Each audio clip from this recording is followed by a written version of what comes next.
ជ្រែកវងភាំងត្រាគ្មាននាងណាយល់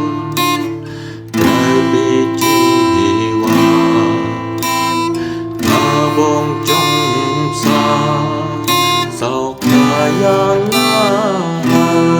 យ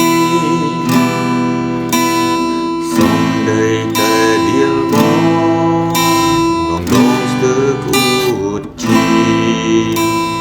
សូមចិនទ្រាំបៀមและทุ่งក្នុងអារាមិនតមិនខំនឹងស្រពុំមីជូនពរជីវ៉ាដល់ផ្លូវដែល